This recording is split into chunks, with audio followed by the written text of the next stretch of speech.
आज हम वसी के साथ मौजूद हैं। गेस कीजिए, ice curl, one of my favourite brand. और मज़े की बात यह है कि यहाँ पे फ्रेंचाइजेस मिल रही हैं और ये मौका हाथ से जाने ना दें। लेकिन इससे पहले मैं थोड़ा सा इसका इंट्रोडक्शन और इस ब्रांड की प्रॉपर डिस्कशन करना चाहूँगी वसी के साथ, ताकि वो इसको एक्सप्लेन कर सकें और फ्रेंचाइजेस कैसे हम ले सकते हैं उसको आपको प्रॉपर वे में गाइड कर सकें। जी अस्सलाम वालेकुम। वालेकुम अस्सलाम, कैसी हैं आप? ठीक है, आई एम गुड, आप बताएं। मैं बिल्कुल। मैं कैसा रहा आपका एक्सपीरियंस यहाँ पे? चाय कॉन का एक्सपीरियंस हमारा हमेशा अच्छा रहता है। ठीक है, पाकिस्तान में तो कोई इवेंट होता ही नहीं है जिस नौइयत का ये इवेंट है, तो अब ये होना शुरू हुआ है। पिछले 2-3 दफ़ा होने से ये बहुत बेहतर हो गया है। ठीक है, पहली दफ़ा वाला भी इस लिहाज से, बिज़नेस के लिहाज से बहुत बेहतर था, बट मैनेजमेंट चीज़ें थोड़ी सी वीक थी, बट वो भी हमें कोई मैटर नहीं की थी, क्योंकि हमने लास्ट इवेंट पे भी यहाँ से तकरीबन 7 फ्रेंचाइज सेल किए थे। Oh wow. डजंट मैटर कि हमें गर्मी और लगी। इंसान गलतियों से ही सीखता है, और जब आप रोटी कमाने निकलते हैं तो बॉदर नहीं करते कि पसीना कितना निकला। जैसे कि आपने 7 फ्रेंचाइजेस गेन की, वो आपको आज भी याद है, तो वो मुश्किलात नज़र नहीं आती। और मैं अप्रिशिएट करना चाहूँगी चाय काउन वालों को भी कि उन्होंने इतना बड़ा इवेंट अरेंज किया, ताकि पाकिस्तान में आज मुझे भी ये पता चल रहा है कि आइस कर्ल अपनी फ्रेंचाइज डिस्ट्रीब्यूट कर रहे हैं। इसके बारे में आप मुझे क्या गाइड करना चाहेंगे? मैं आपको अपने मॉडल के बारे में गाइड कर सकता हूँ। चाय कॉन के बारे में तो हमने बात कर ली, ठीक है। उसमें उस इवेंट की थोड़ी सी बात फिर ऐड कर दूं कि इवेंट में देखें कि इवेंट में मेन चीज़ तो यही है ना कि सेल कितनी हुई या हमें कस्टमर कितने मिले। मैनेजमेंट तो ओवर द टाइम बेहतर होती है, और आज़ाद भाई को क्रेडिट जाता है कि उन्होंने इस दफ़ा बहुत अच्छे मैनेज किया है। एयर कंडीशन है, बेहतरीन किस्म का है, तो फिर भी हम बेहतर तरीके से मैनेज कर सकते हैं। अगर हम फ्रेंचाइजिंग पे बात करें तो हमारी 2 ब्रांड्स हैं। आइसकल फ्रोजी की पेरेंट ब्रांड है जो उससे पहले से मौजूद है। 2015 में हमने आइसकल को लॉन्च किया था। ये लम्स का एक स्टार्टअप था, ठीक है। इसकी पहली आउटलेट हमने खोली थी फोटोस्केयर मॉल लाहौर में, जो कि आज भी कायमो दाइम है और सेल कर रही है, और कस्टमर वहाँ से क्वालिटी की चीज़ें ले रहे हैं। उसके बाद हमने सारे मॉल्स यहाँ पे जितने लाहौर में उनको कवर किया, फिर इस्लामाबाद, फिर जेहलम, गुजरांवाला और मुल्तान में इसको किया। नेक्स्ट हम इसको कतर और कनाडा में एक्सपेंड कर रहे हैं, इसको इंटरनेशनल चैप्टर ओपन कर रहे हैं। मोस्ट प्रोबेबली इस एक्सपो से हमें इस दफ़ा इंटरनेशनल क्लाइंट्स मिलेंगे और हम वहाँ पे फर्दर फ्रेंचाइज और खोलेंगे। That's so amazing. तो जो इंटरनेशनल आप फ्रेंचाइजेस ओपन करने के बारे में सोच रहे हैं, एक तो उससे पाकिस्तान का नाम रोशन होगा, एंड सेकंड इसका प्रोसीजर क्या है? अगर मैं फ्रेंचाइज ओपन करना चाहती हूँ लंदन में, तो मुझे उसके लिए क्या करना होगा? एक्चुअली इस इवेंट पे भी हमारे आने का बेसिक मकसद यही है कि लोगों को बताएं कि फ्रेंचाइजिंग होती क्या है। लोग इसको इस तरह से ले रहे हैं कि जैसे ये बिज़नेस करना है। उन्होंने ये बिज़नेस नहीं करना, उन्होंने इन्वेस्टमेंट करनी है, क्योंकि हमने 10 साल में जो गलतियां की, जो कुछ सीखा, जो SOPs बनाए, जो प्रोसेस बनाए, बेसिकली आपको वो 10 दिन में आपके हो जाने हैं। 15 दिन में एक आउटलेट आपकी खुल के सामने आ जानी, ठीक है। उसमें वो गलतियाँ नहीं करेंगे, वो नुकसान नहीं आप करेंगे। ये हो गया फ्रेंचाइजिंग का फ़ायदा।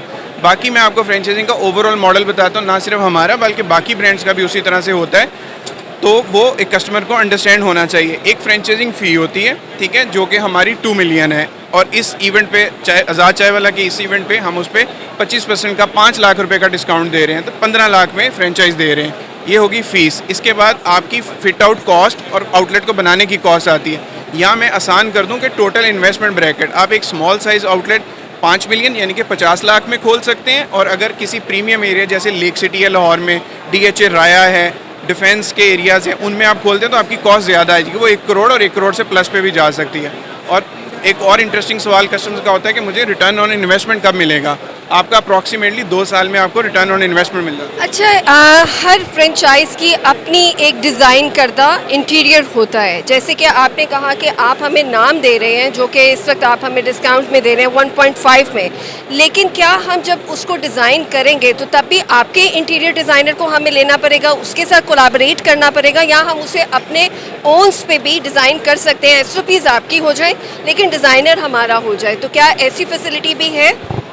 इसमें ये फैसिलिटी नहीं होती। जैसे आप KFC, मैकडॉनल्ड्स, सबवे, हार्डीज़, कोई भी फ्रेंचाइज का मॉडल होता, कस्टमर को एक ही इंटीरियर, एक ही डिज़ाइन और एक ही लाइन चाहिए होती है। इसमें होता ये है कि डिज़ाइन हमारी तरफ से होता है। जैसे घर बनाने के लिए एक नक्शा रिक्वायर्ड होता है, ठेकेदार कोई भी हो सकता है, ठीक है। नक्शा बनेगा, ठेकेदार कोई भी हो सकता है, आपका भी हो सकता है, हमारा भी हो सकता है। देयर इज़ नो बाउंड्रीज कि वो आप ही प्रोवाइड करेंगे टीम, वो हम भी कर सकते हैं अगर हम उसमें बचत कर सकें, तो वो हमारी हेडेक है। नहीं तो अगर हम आपके साथ उसको कोलैबोरेट करना चाहें तो आप उसमें डेफिनेटली हेल्प करेंगे।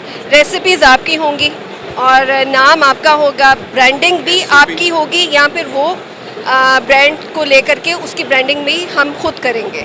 सारा कुछ कंपनी करेगी। आप अगर फ्रेंचाइज लेके उस फ्रेंचाइज में नहीं भी जाती है ना, 6 महीने साल आप दुनिया घूमने चली जाती हैं, तो वो फ्रेंचाइज चलती रहेगी। KFC, मैकडॉनल्ड या किसी भी इंटरनेशनल फ्रेंचाइज का कोई भी ऑनर अपनी किसी आउटलेट पे नहीं होता। ये मैनेजर, स्टाफ्स और पीछे जो कंट्रोलिंग बॉडी होती है उसने मैनेज करना होता है। जैसी कोई चीज़ ख़त्म होनी है, ब्रांच से पहले, ऑनर से पहले हमें पता होता है, सप्लायर्स को पता होता है, सप्लायर्स आपकी ब्रांच पे वो चीज़ दे जाते हैं। मतलब कि मैंने सिर्फ इन्वेस्ट करना है और हेडेक सारी मैंने इनको दे देनी है।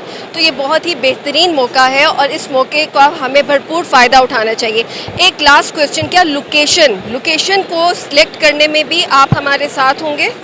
जी बिल्कुल, लोकेशन तो ही सबसे पहला पॉइंट आ जाता है कि उसको सिलेक्ट करने में एक आम बंदा उसी की सिलेक्शन में मेजर गलती करता है। हमारा अब 10 साल का एक्सपीरियंस है। ऐसा नहीं है कि हमने कोई आउटलेट बंद नहीं की। जो आउटलेट्स हमने बंद की, हमने उसको असेस किया कि भाई ये क्यों बंद हुई, इसमें क्या मसला था, उसमें लोकेशन का मसला आया, उसमें और तरह के मसले हैं। वो सारा कुछ सीख के, उसी का नाम तो फ्रेंचाइजिंग है। जो हमारा एक्सपीरियंस है उसकी हम कॉस्ट ले रहे हैं। अगर आप अपने नाम से एक भी आउटलेट खोल के बंद करते हैं, 20-25 लाख का नुकसान करते हैं, उससे बहुत बेहतर नहीं है कि आप एक कंपनी को एक फ्रेंचाइजिंग फ़ी दें और उसकी नाम के अंडर आप उसको रन करें। कस्टमर को प्रोडक्ट से प्यार है, कस्टमर प्रोडक्ट को पसंद करता है, कंसिस्टेंसी को पसंद करता है। जब उसको एक फ्लैगशिप के अंदर मिलती है तो वो उसको ट्रस्ट करता है।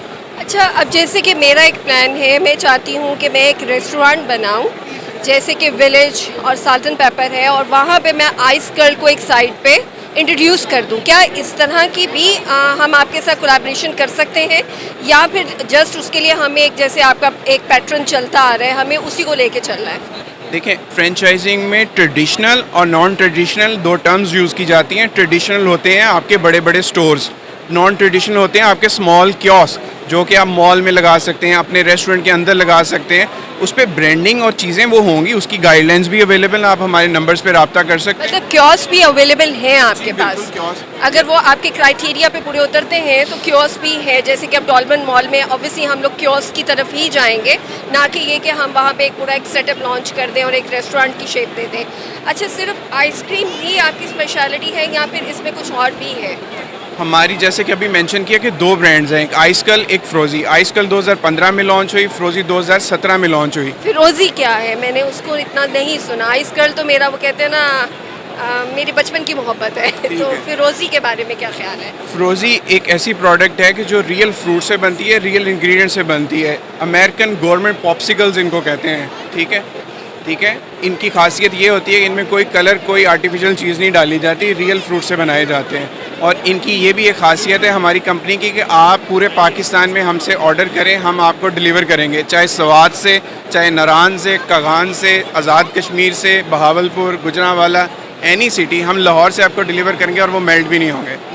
ओके, मतलब कि अगर मैं अपनी ब्रांच मुल्तान में भी खोलना चाहती हूँ, ओपन करना चाहती हूँ, फैसलाबाद में करना चाहती हूँ, मरी में, सवात में, तो हर जगह पे आपकी प्रोडक्ट हम तक पहुँच सकती है? वो तो फ्रेंचाइजिंग के एंगल से हो गया। अभी मैंने बताया, रिटेल कस्टमर अगर जस्ट पॉप्सिकल ऑर्डर करना चाहता है, अगर मेरे पास सवात से एक ऑर्डर आता है, मैं लाहौर से डिलीवर करूँगा non melted. Okay okay, I understand. और इसके अलावा आप यूथ के बारे में क्या मैसेज देंगे? और एक और मेरा क्वेश्चन, कि जैसे कि हम वुमेन एम्पावरमेंट के ऊपर बहुत काम कर रहे हैं, आपने डिस्काउंट तो दे दिया चाय कॉर्न वालों को, मैं बहुत अप्रिशिएट करती हूँ, लेकिन अगर कोई खातून फ्रेंचाइज लेना चाहेगी तो उसके लिए कोई स्पेशल डिस्काउंट ऑफर है इसके अलावा? उनके लिए, आपके लिए अभी ऑन मौका पे फ्रेंचाइजिंग में एक ऑप्शन निकाल सकते हैं। ये जो डिस्काउंट है ये यहाँ पे अवेलेबल है आपके 3 दिन के लिए। अगर कोई हमसे फीमेल रब्ता करती हैं, हम इवेंट के बाद भी उनको 1.5 मिलियन में ही दे देंगे।